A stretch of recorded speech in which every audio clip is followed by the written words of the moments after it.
Baik, bismillahirrahmanirrahim. Assalamualaikum warahmatullahi wabarakatuh. Apa kabar teman-teman? Semoga dalam keadaan baik, dalam keadaan sehat dan bahagia semua ya. Alhamdulillah pada kesempatan kali ini kita kembali lagi belajar ya. Kali ini masih dengan bab yang sama, yaitu bab kesebangunan dan kekongruenan. Dan kali ini kita berada di video yang kedua. Di video yang kedua ini kita akan belajar yang pertama ya, bangun datar yang pasti sebangun ya. Jadi kalau kita sudah belajar apa itu syarat dua bangun datar dikatakan sebangun, nah ternyata nih ada bangun datar yang kemudian sisinya itu berapapun besarnya, maka dia pasti sebangun ya. Jadi mutlak dikatakan sebangun. Apa saja? Yang pertama yaitu lingkaran ya, teman-teman. Kita perhatikan di sini ya. Kenapa sih lingkaran disebut sebagai dua bangun datar yang dikatakan pasti sebangun gitu ya? Kita gambarkan ini misalnya lingkaran yang pertama, kemudian yang ini lingkaran yang kedua. Yang satu besar dan yang satu kecil gitu ya. Ini pusatnya P dan yang ini pusatnya O misalnya. Gitu ya. Nah, kita perhatikan ya teman-teman ya. Yang pertama kita lihat dari sudutnya. Bahwa sudut dalam satu lingkaran itu kan ada 360 derajat. Ya kan? Nah, sekarang lingkaran yang kedua, kira-kira besar sudutnya berapa? Tetap 360 derajat kan? Artinya sudutnya sudah pasti sama. Yang kedua, yaitu dari sisinya. Ya. Dari sisinya, kita kemudian bisa lihat dari, karena ini sisinya kan hanya ada satu ya, yaitu kulit ya, kulit lingkarannya gitu. Bukan kulit ya, tapi ya sisi yang kemudian melingkari ini, itu kan sisinya. Maka kemudian yang kita bandingkan adalah jari-jarinya ya. Jadi misalnya nih, yang pertama jari-jarinya itu 7 misalnya. Kemudian yang kedua jari-jarinya itu 3. Maka ketika kita bandingkan ya jari-jari yang pertama ya, kemudian dengan jari-jari yang kedua gitu, berarti kan 7/3 ya kan? Kemudian kalau misalnya nih jari-jarinya kita ambil dari sini ke sini ya, ini 7 juga kan? Kemudian ini dari sini ke sini juga sama kan 3 gitu. Maka juga sama perbandingannya, yaitu 7/3. Artinya, pasti perbandingannya itu sama. Ya, maka kemudian kenapa lingkaran ini dikatakan sebagai bangun datar yang pasti sebangun. Kemudian yang kedua, ada persegi. Ya, persegi, kenapa dikatakan sebangun gitu ya, pasti sebangun. Kita lihat nih ya. Ini misalnya ada dua buah persegi. Persegi yang pertama dan persegi yang kedua. Gitu ya. Nah, kita lihat dari sudutnya sudah pasti sama ya, karena ini titik-titik pojoknya itu siku-siku, maka udah pasti ya sama, yaitu 90 derajat ya kan? Gitu. Nah, dari sudutnya sudah pasti sama ya. Sudut sama. Kemudian yang kedua, dari sisinya, perbandingan sisi. Nah, karena persegi ini kan panjang, sisinya sama semua gitu ya. Ini misalnya dikasih angka 2 wis ya. Ini 2, ini 2, ini 2 misalnya.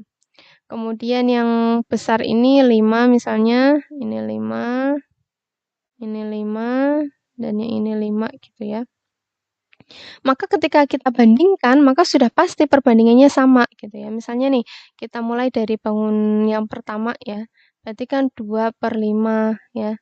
Sama dengan 2/5, sama dengan 2/5, sama dengan 2/5. Gitu ya. Jadi perbandingan sisinya pasti sama ya. Misalnya nih ganti angka, angkanya jadi 3 nih yang kecil ya. Yang persegi yang pertama diganti sisinya itu panjangnya 3. Persegi yang kemudian kedua diganti 10, maka juga tetap ya perbandingan sisinya sama. Jadi berapapun panjang sisinya maka pasti ya perbandingannya itu sama, sehingga sudah pasti nih persegi itu termasuk bangun datar yang pasti sebangun ya, atau mutlak sebangun. Kemudian selanjutnya yaitu segitiga sama sisi. Ini juga sama ya, karena ini beraturan kan? Ya, sama sisi gitu ya, sehingga apa namanya? Ya panjang sisinya sama ya. Nih, ini misalnya berapa? 6 gitu ya, misalnya nih 6. Yang ini 9 misalnya ya. Pertama kita lihat dari sudutnya dulu.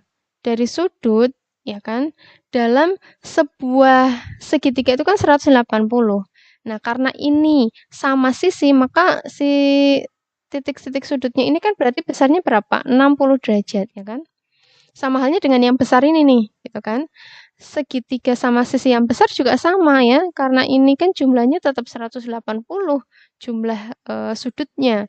Maka ini juga sudah pasti 60 derajat gitu kan, karena sisinya sama semua, sehingga sudutnya sudah pasti sama. Nah, kemudian yang kedua kita cek lagi dari perbandingan sisinya.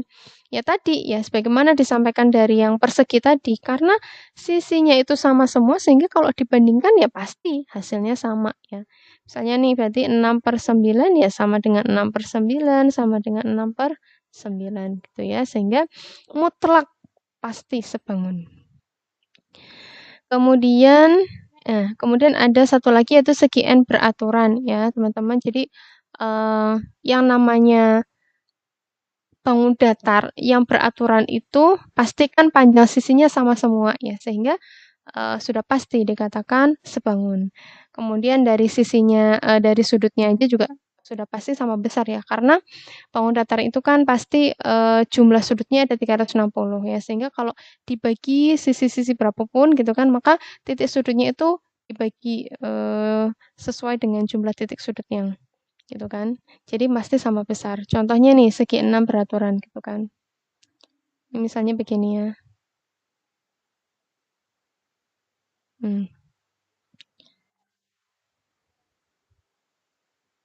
Ya lebih besar lagi.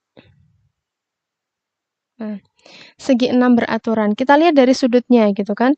Karena ini kan besarnya ya pasti 360 derajat ya kan. Ini juga 360 derajat ya.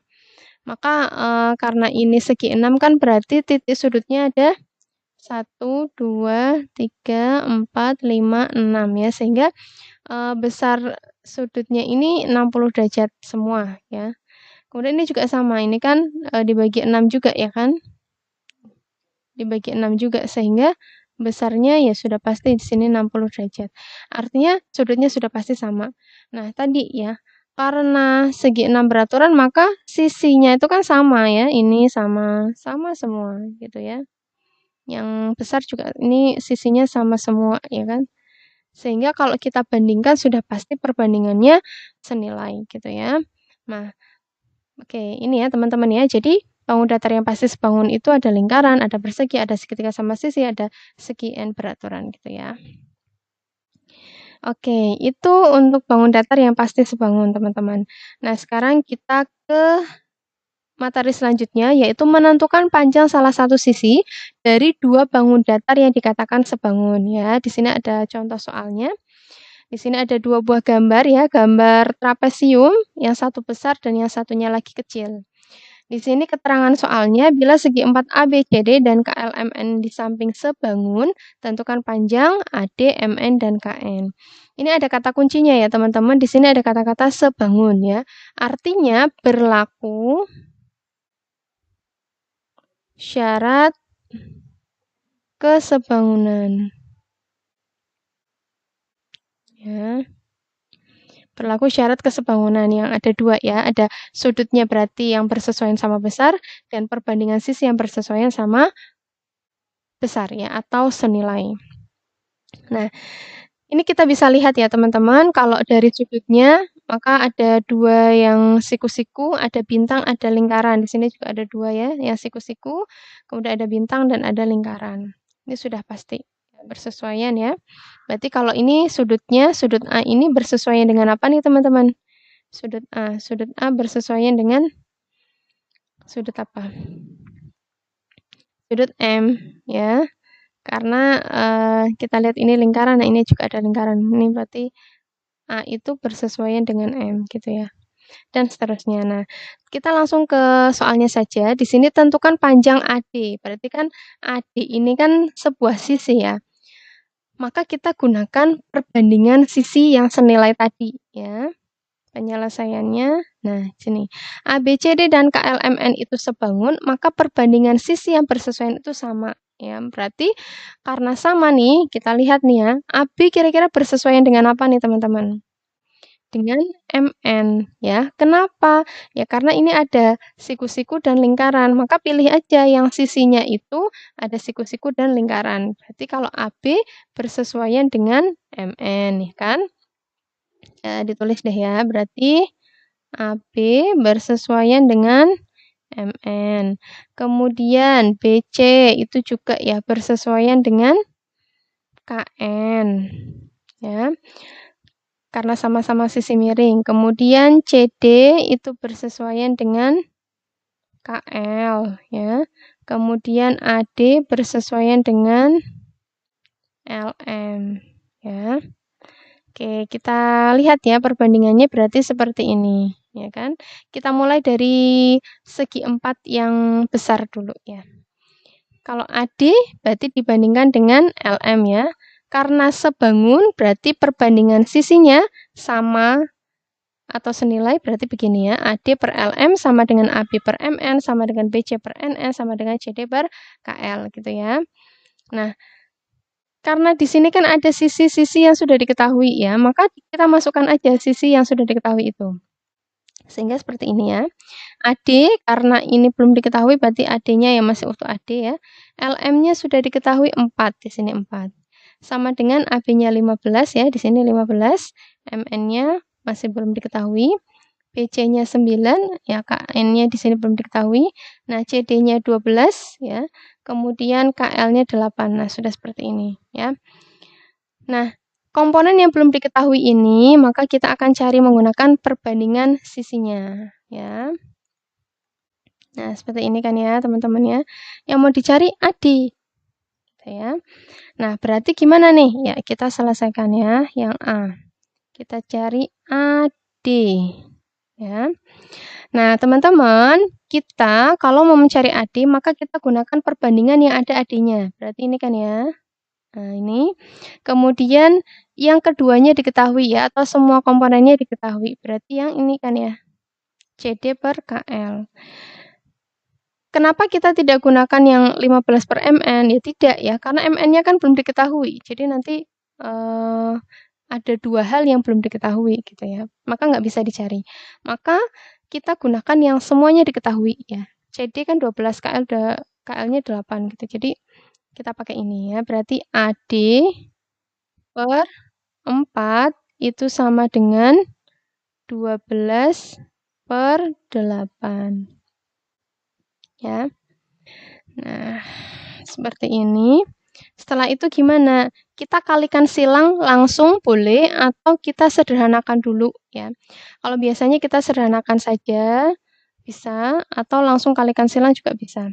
Coba kita langsung kalikan silang aja ya. Berarti ini 4 kalikan dengan 12, AD kalikan dengan 8 ya.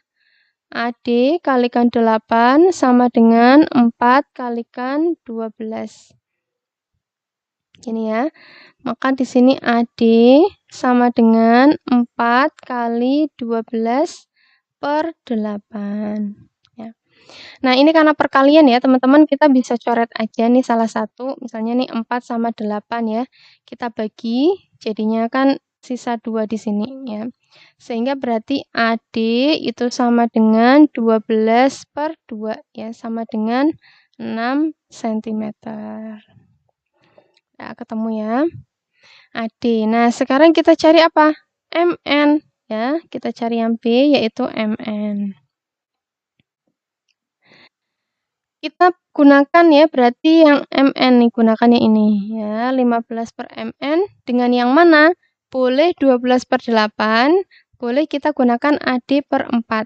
Kenapa? Karena AD-nya kan sudah diketahui 6 ya. Berarti ini kan sama saja dengan 6 per 4 gitu kan. Maka kedua komponennya sudah diketahui ya. Bisa pakai 6 per 4 atau 12 per 8. Ya, sama saja gitu ya. Kita gunakan yang ini dulu ya. Berarti 15 per MN sama dengan 12 per 8. Nah, ini kita misalnya sederhanakan aja dulu ya, biar perhitungannya mudah. 12 sama 8 kita bagi dengan 4 ya. Jadi ini 3, kemudian 8 bagi 4, 2. Oke, nah setelah itu kita kalikan silang ya. Berarti ini kan 15/mn sama dengan 3/2. Maka kita kalikan silang ya, 15 dengan 2, mn dengan 3 gitu ya. Berarti mn kalikan 3 sama dengan 15 kalikan 2. Maka mn sama dengan 15 kali 2/3. Ya, berarti kalau kayak gini gimana? Bisa dihitung dulu ya, 15 kali 2 jadinya 30. Atau coret seperti yang cara pertama tadi ya. Ini 15 dibagi dengan 3 itu kan hasilnya 5. Ya, berarti sisanya kan 5 kalikan 2, maka mn-nya adalah 10 cm. Kemudian yang yang dicari apa? KN. Ya, KN berarti ini kita gunakan yang ini. Ya. Berarti KN ya. KN per maaf, bukan KN per ya. Berapa nih? Ini perbandingannya ya, 9 per KN. 9 per KN sama dengan kita gunakan yang lain ya. Ini kan pakai AD aja. AD kan udah diketahui nih 6/4 ya. Berarti AD per 4 ya. 9 per KN sama dengan AD-nya kan tadi udah diketahui 6 ya. 6/4. Nah, kayak gini ya teman-teman ya. Kita bisa sederhanakan dulu nih, ini bagi 2 ya, jadinya 3, ini 2. Berarti 9 per KN sama dengan 3/2. Setelah itu kalikan silang ya. KN kalikan 3 sama dengan 9 kalikan 2. Itu ya, maka KN sama dengan, misalnya ini dihitung dulu ya, 9 kali 2 jadinya 18 dibagi 3 sama dengan 6 cm. Oke, sudah ketemu semuanya ya. Ya, tadi udah ketemu. Nah, sekarang kita ke next contoh soal yang lain ya. Di sini ada soal cerita tapi sudah ada ilustrasi gambarnya. Ani membuat bingkai seperti pada gambar di samping. Jika Ani ingin agar persegi panjang di dalam bingkai sebangun dengan persegi panjang di luar bingkai, tentukan nilai X. Ya, teman-teman ya, di sini ada kata kuncinya sebangun karena kita mau mencari sisi ya. Ini kan berarti sisi yang X itu kan yang sebelah sini ya kan, yang kecil gitu ya. Persegi panjang yang kecil gitu. Maka ya kita gunakan perbandingan sisinya aja gitu ya. Atau kita bisa keluarkan dulu deh biar mudah ya. Ini persegi panjang yang kecil ya. Ada ini X, kemudian ini 12. Nah, kemudian ada persegi panjang yang besar.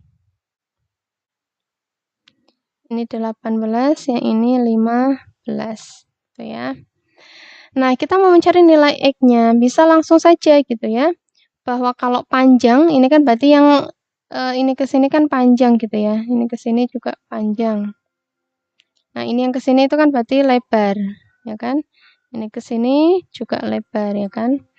Maka kalau panjang kita bandingkan dengan panjangnya. Kalau lebar kita bandingkan dengan lebarnya, ya. Nah, di sini yang dicari kan ini ya. Berarti kita jawab saja X per X itu kan lebar nih. Maka kita bandingkan dengan lebar, ya. Lebarnya itu berapa? 15, berarti X per 15 sama dengan panjangnya yang kecil 12, ya. Berarti sininya 12 per yang besar 18 ya. Jadi lebar dengan lebar, panjang dengan panjang gitu ya. Oke, nah setelah itu gimana? Ya seperti biasa ya, kalikan silang aja. Nah, ini biar memudahkan kita bagi aja dulu nih ya, bagi 6 ya. Ini ada 2, ini 3. Maka berarti kan X per 15 sama dengan 2/3. Setelah itu kita kalikan silang. X kalikan 3 sama dengan 15 kalikan 2.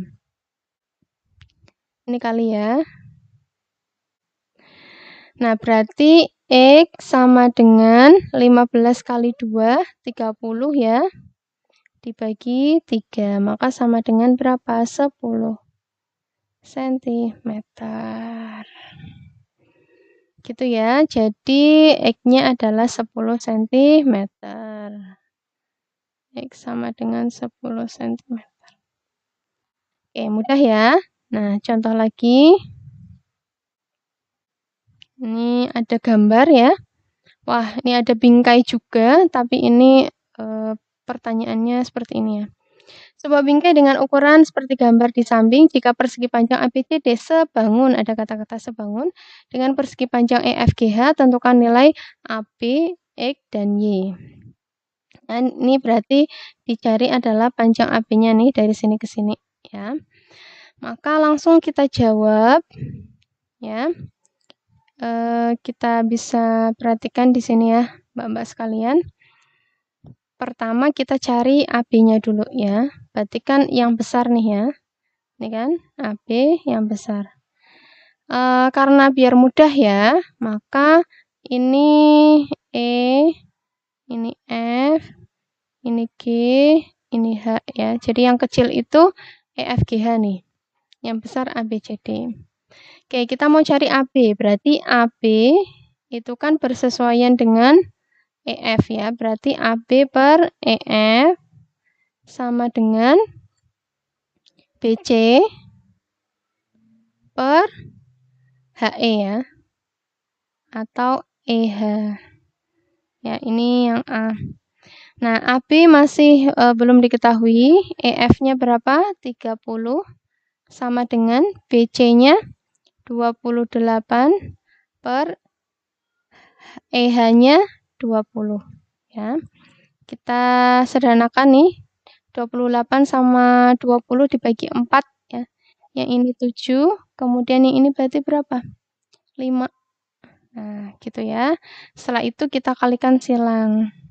Ya, berarti AB kalikan 5 sama dengan 30 kalikan 7. Nah, maka AB sama dengan 30 kalikan 7 dibagi 5. Ya, ini coret aja. 30 bagi 5 itu 6 ya, sehingga AB sama dengan 6 kali 7, 42 cm. Sekarang yang ditanya adalah nilai X-nya. Ini AB ya. X sama dengan, oke, kita perhatikan ke gambar ya teman-teman ya. Saya kasih warna biru. Oke. Perhatikan nih teman-teman, yang dicari adalah nilai X. Berarti nilai X itu ini kan. Ya. Nah, kita lihat ya teman-teman, panjang dari sini ke sini ya. Dari titik B ke C itu 28, ya kan? Nah, tapi kita bisa lihat nih dari G ke F ini kan berarti sama aja 20 ya. Dari sini ke sini itu berapa? 20 ya. Maka kan berarti ini ya. Nah, ini teman-teman, ini tarik garis biru ini. Garis biru ini, ya kan? Berarti ya ini kan X, ya kan? Ini ke sini X ya. Jadi kita bisa lihat ya bahwa 28 ini adalah 20 ditambah X ditambah X ya. Maka kita bisa lihat ya jawabannya. Berarti kan ini 28 itu sama dengan X tambah 20 ditambah X ya. Atau sama aja dengan 28 sama dengan 2X ditambah 20. Ya kan?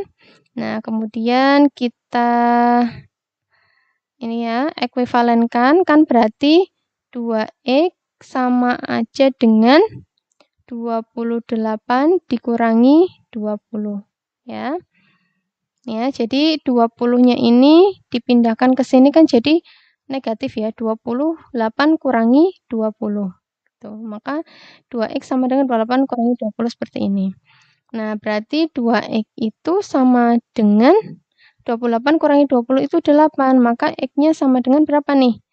8 dibagi 2 sama dengan 4 cm. Ya. Sudah ketemu yang ini ya. Nah, sekarang yang C. Y sama dengan. Ya. Nah, Y sama dengan berarti gimana nih? Gitu ya. Ya, kita bisa lihat ya. Bahwa AB dari pojok sini ke sini kan tadi udah diketahui. Berapa besarnya? 42 ya. Nah, ini titik ini dari sini ya, dari E ke F, ini F, itu 30, ya kan? Sedangkan Y di sini kan berarti ini ada garis kayak gini ini ya. Nah, ini berarti kayak gini. Ini kan berarti Y, ya kan? Sama aja dengan Y. Maka berarti Y tambah 30 tambah Y itu sama aja dengan 42, ya. Berarti 42 itu ya sama dengan Y ditambah 30 ditambah Y. Ya kan? Berarti 42 sama dengan 2Y plus 30. Ya. Nah, ini karena kita mau mencari Y-nya, berarti kita pindah aja nih ini angka ini. 42 nulisnya jangan seperti ini ya. Seperti ini aja ya, kita ekuivalenkan. Sehingga 2Y-nya ditambah 30 itu sama dengan 42. Gini ya, biar mudah. Maka berarti 2Y sama dengan 42 dikurangi 30, ya kan? Berarti 2Y sama dengan 12. Maka Y sama dengan 12 dibagi 2 sama dengan 6 cm. Ya. Oke, jadi ketemu ya jawabannya ya. Baik teman-teman, itu saja ya. Ini ada latihan, jadi silakan agar semakin paham ya, bisa dikerjakan latihannya gitu ya. Oke, terima kasih atas perhatiannya. Jangan lupa bagi yang belum subscribe, subscribe dulu ya. Kurang lebihnya mohon maaf. Terima kasih. Wassalamualaikum warahmatullahi wabarakatuh.